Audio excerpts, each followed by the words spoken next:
with that out of the way, let's go ahead and talk about the WNBA. And clearly, the Rookie of the Year was going to be Caitlin Clark. I mean, I'm not surprised. I'm sure none of you guys are surprised that Caitlin Clark is the Rookie of the Year. But she was robbed of unanimous Rookie of the Year. She should have won that award unanimously. I believe the voting was, I don't remember exactly what the number was, but I do know that one person voted for Angel Reese. And I'm sorry, but whoever voted for Angel Reese is wrong. And I'm going to say that in the microphone. Whoever voted for Angel Reese is wrong. Like, flat out wrong. There is absolutely no case for Angel Reese winning, getting a singular vote over Caitlin Clark.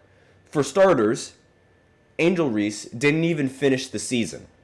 She left late in the season due to an injury. And I'm sorry, but you cannot give the Rookie of the Year to somebody who goes out of the season with an injury compared to someone who has actually been the front runner since she got into the league and has played in a majority of the games. In fact, I believe she played in every single one of the games from the WNBA season. I have to go check that again. But again, there is absolutely no argument for the simple fact that Angel couldn't finish the season. You want more proof that Caitlin should have won it unanimously?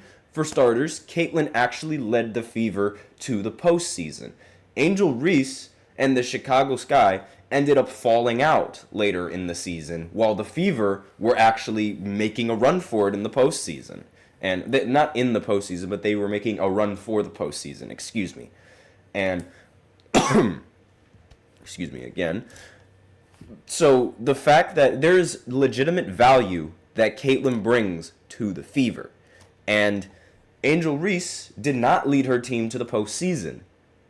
So where is the argument for a rookie that leads the team into the postseason compared to a rookie who missed a couple of games, like a couple of the final games, and a rookie who couldn't even lead their team to a winning record?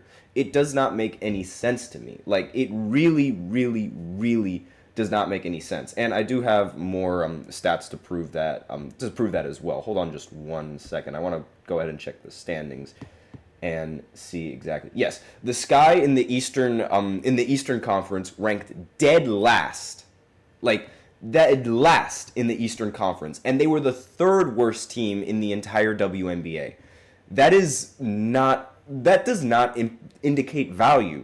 You can't tell me that Angel Reese deserved a vote over somebody like Caitlin Clark, who, this is one of the craziest stats that we ended up figuring out. Shout out to Jimmy High Roller for doing that. I recommend checking his YouTube channel because he does a lot of graphics for the NBA. He does a lot of hot takes, and again, it's his videos are really awesome. So I highly recommend watching his videos, as this is where I got the stat from. But Caitlin Clark was responsible for almost half of the Fever's point production.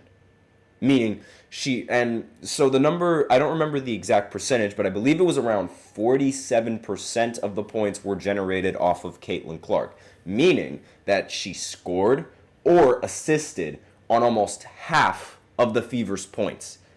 Nobody in NBA history, nobody in the NBA has ever had that production throughout an entirety of a season, aside from Luka Doncic.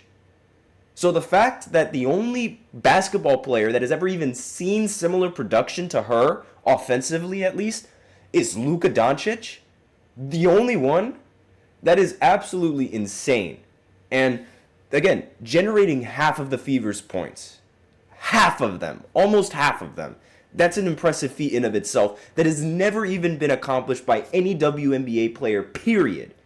Not to mention, Caitlin Clark has broken several WNBA records in this season. She was the AP All-WNBA First Team, AP Rookie of the Year unanimously, according to the AP, first WNBA rookie to record 2 triple-doubles, WNBA record for most assists in a season, WNBA record for most threes made by a rookie, most assists in a WNBA game, period.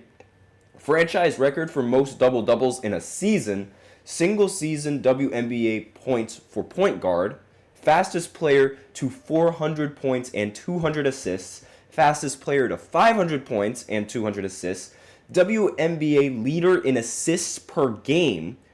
WNBA leader in three-pointers made. First rookie to record 350 points, 100 rebounds, and 150 assists in a season. First rookie to first player in WNBA history to record at least 20 points, 15 assists, and 5 rebounds in a game. And again, helped led the Fever to their first postseason appearance in a very, very long time. And there are several other records that Caitlin has broken that I haven't even talked about. Like, I can go on and on with the records that Caitlin has broken. In fact, you know what? Let's go ahead and do that. Why not? Let's see. Caitlin Clark records broken in the WNBA. So in the rookie records, again, she broke the rookie record for points, assists, three-pointers, and she was the first rookie to have two triple-doubles. Single game records, she set the single game record for assists at 19 and became the fastest player to reach 350 and along with 150 assists, as I mentioned before. She also set the Indiana Fever franchise record for most double-doubles and three-pointers in a season. And for the All-Star game, Clark set the WNBA All-Star game record for assists by a rookie with 10. And she also became the first in WNBA history to be named Player of the Month and Rookie of the Month in the same month. She was also named Rookie of the Month 4 times. And in her WNBA debut, she became the WNBA all-time leader in turnovers in her debut in game with 10, which was honestly, the only damaging record that she has. I did say I was going to look at her records, and I am looking at all of them. And not to mention, again, all the stuff that she's done in the in the NCAA division does not count. But regardless, there is zero argument for Angel Reese, who the only accolade that she has throughout the season was the fact that she had 20 rebounds in 3 straight games. And she broke the WNBA record for most rebounds in a season. That, compared to everything that I said about Caitlin, is just that's not a fair comparison whatsoever. So whoever voted for Angel Reese is flat out wrong. Period.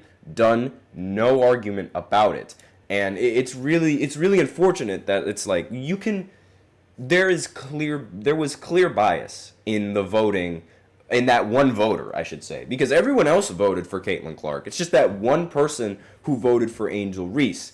And it's she should have won this award unanimously. In the NBA, Victor Wembanyama won the award unanimously. It was a no-brainer for Victor Wembanyama.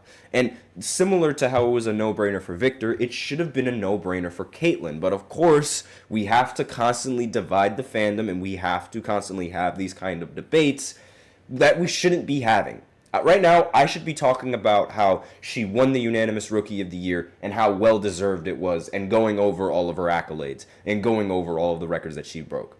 And not to mention in the postseason, but then again, the postseason for the WNBA doesn't count, so towards Rookie of the Year, so I'm not even going to talk about the postseason. She broke records in the postseason as well, but of course, I don't understand. Whoever voted for Angel Reese is flat out wrong. But let me know in the comments what you guys think. Do you guys think Angel deserved that one vote? Do you guys think that Caitlin should have won the award unanimously? And if you guys don't think she should have won the award unanimously, then I'm sorry, but you're wrong. And aside from that, though, we are out of time for this first segment. So now we will go and shift our focus to the NBA, where we talk about Jimmy Butler and the trade rumors surrounding Jimmy Butler. There was a new report and a new article coming in from Bleacher Report, trying to it's claiming that Jimmy Butler wants to stay in Miami. So I'm going to go ahead and talk about that right after this short break. Be sure to stay tuned. I feel like I'm losing my mind. Is everybody in the world blind? Please, Lord, give me a sign, a sign. I feel like I'm losing my mind. Is everybody in the world blind? Please, Lord, give me a sign, a sign. I wanna be the greatest. Everybody on the fake shit. I look around and feel like everybody is the fakest. I make this every day and I'm impatient, hoping one day I blow up from the basement. Statement, the top is so vacant. I don't hear shit that I think is amazing. Waiting for my day when I'm playing sold out shows for 1,000 faces. Hey, give me that crown, get in my way and to be put down. It ain't your place, all this my town. If I want that shit, then I'll get it right now. I'm losing it, the noose it fits, some losing shit, a stupid myth. You choose to live or choose to dip, you choose to fight or lose your grip and lose a gift. Oh. I feel like I'm losing my mind. Is everybody in the world blind? Please, Lord, give me a sign.